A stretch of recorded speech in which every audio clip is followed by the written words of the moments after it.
It's 3 a.m., and I'm tracking solitary stars across the expansive night sky. I turn away from the window and walk across the moonlit room to where my daughter Julia sleeps. It's silent, except for the easy rhythm of her breath, and I stand frozen, my own breath shallow, as I wonder, will she become one of the 45%? The words mental health crisis hang heavy, taking space in my mind. Our youth are in crisis, and it's no surprise. Even before the virus, they were concerned about climate change, worried about being bullied on the basis of race or identity, and afraid of being shot in their own school. And the emotional weight of it all is overwhelming and isolating. It feels like they're slipping right out of our hands. In 2018, the National Alliance on Mental Health reported that 45% of college students surveyed said they felt things were hopeless. It's that number, 45, that keeps running through my mind. And part of me wants to believe that number isn't relevant here in my city, in my neighborhood, in my house. But this mental health epidemic is widespread. Rich, poor, urban, rural, it doesn't discriminate. And with the fallout from the virus, things have only gotten worse. Many of our youth are facing isolation, hunger, even abuse in their own homes from which there's no escape now that many schools are closed. And kids don't always know how to ask for help, or they don't want to because they're afraid of being seen as bad or broken, or they simply don't want to make things any worse, which leads them to keep it all inside and feel even more hopeless, creating a cycle, like a vortex. Stress, anxiety, withdrawal, isolation. Stress, anxiety, withdrawal, isolation, pulling them in like a black hole until they disappear completely. I know because I've felt that pull. Hopeless was right there with me just a few years ago when I was huddled on a cold bathroom floor, tears welling up from the depth I didn't even know existed. Penniless, pregnant with my second child, a marriage that was dead, a career that was dead, and a spirit that was on the verge of death, had it not been for this point of light. Looking at her, I could see love and hope, and that I had a purpose bigger than all this mess. I knew I had to rally all the resilience I had, ask for help, and find a way out of the darkness. And what life has taught me is that no matter what unleashes hopeless, the pull of the undercurrent is the same. You feel exhausted, isolated, unseen. And right now, we're all feeling that pull towards isolation as we collectively face a future of unknowns. So how do we find resilience for ourselves and for our youth? Well, there is hope. Study after study shows that resilience can be cultivated. It's not like we're born with it or without it. We can build our resilience and we can foster it in others. Resilience works a lot like a scale, weighing out all of life's experiences, dark and light, that shape our story. In technical terms, those darker experiences are what psychologists call risk factors, and they can be environmental, biology-based, and are often seated in trauma. Those brighter ones are called protective factors, and those can be skills we possess, support and resources available to us, and healthy coping strategies. So the more that we can build up those bright protective factors to outweigh the dark risk factors, the more likely we are to tip the resilience scale from hopeless to hopeful. And there is one protective factor that has historically outweighed the rest: connection. In fact, just last May, when the pandemic was starting to take hold, the Foundation for Suicide Prevention stated that one of the best things you can do for yourself and your loved ones is to stay connected. So what does connection look like? In a time when the words social distancing are ringing in our ears, and to see someone hug on television causes an instinctive flinch reflex, pulling us back towards isolation. I miss hugs, and I wish that we could all be here in the same room as I speak with you today. But connection goes beyond those barriers. It's bigger than that, because connection is being in relationship with something or someone. And teaching our children how to be in relationship and make positive connections is one of the most important things we can do to help them build their resilience. Those positive connections become points of light like stars in the night sky, coming together to form constellations to guide them and tell their stories. And I believe at the heart of all of their stories, there is this simple truth. Children grow resilient when they feel they are loved and have purpose, which is rooted in relationship. So in essence, children grow resilient when they feel connected. And of all the ways we can connect, I'll focus on just 3. 3 points of light, like the fabled 3-pointed belt on my favorite constellation, Orion.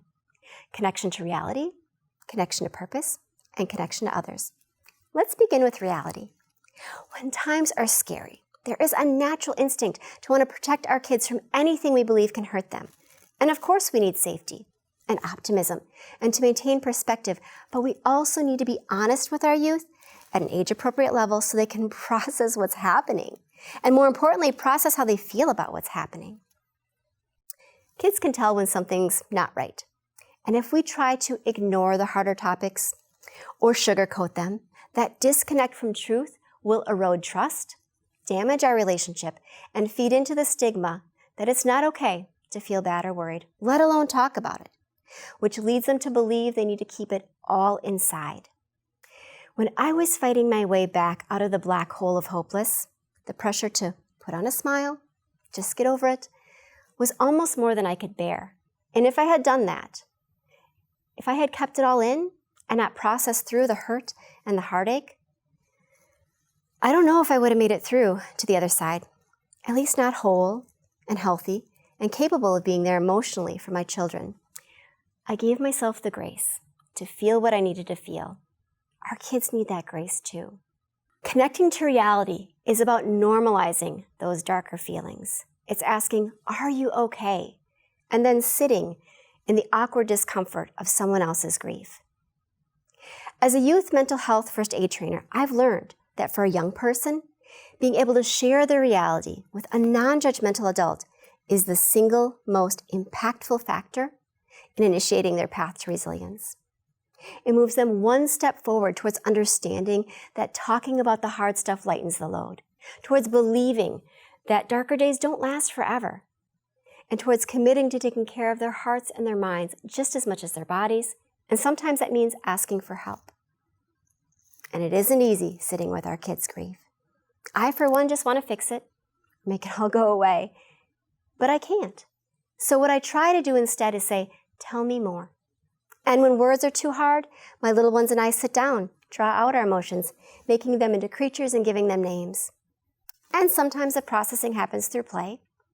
With social distancing right now, my daughter and her neighbor friend who lives across the street have walkie-talkie play dates.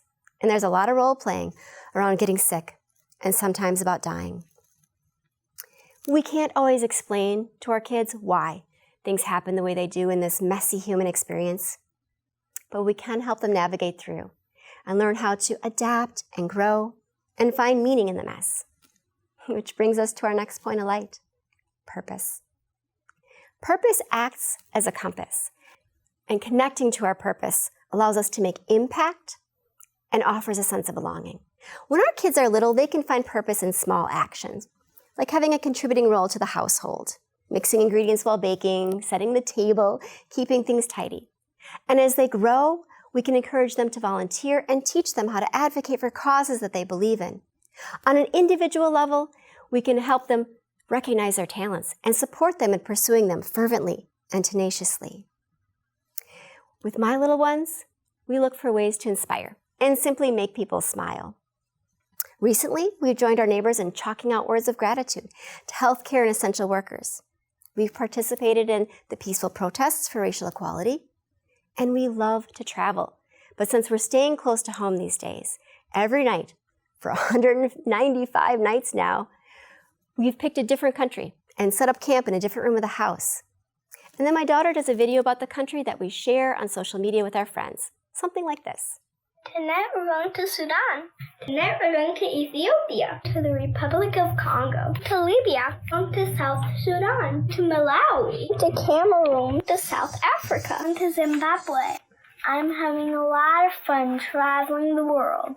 Maybe you can do it too. Good night. And then our friends comment back, and they share stories about places they've traveled, and we feel like we have purpose, spreading just a little bit of light in a dark time and connecting to our loved ones, even though we're apart. Which brings us to our third point of light, the importance of connecting to others. Human beings, especially children, are hardwired for connection to others. Unlike baby sea turtles, who swim off into the ocean as soon as they hatch, we come into this world needing each other for a very long time. And that need goes beyond being fed and clothed and sheltered. We need love, and we need to feel that we're not alone, which is what makes these times of social isolation so difficult and potentially so dark, especially for our youth. And it can be challenging to connect to the young people in our lives when things are hectic and we can't keep up with their interests and we simply don't know what to say. But know that it's okay to make mistakes. All they really want is just a little bit of time to be together. Even if it's just a few minutes a day, they're not expecting perfection, just presence. And during that time, connect. Don't entertain. Do what it takes to make them feel seen and heard and loved for who they are and how they are in that very moment, without expectations or judgments.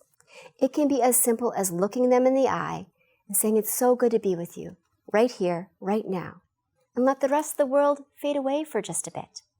So when your toddler comes to you with that stubby stick that they're fascinated with, grab another stick and draw doodles in the dirt.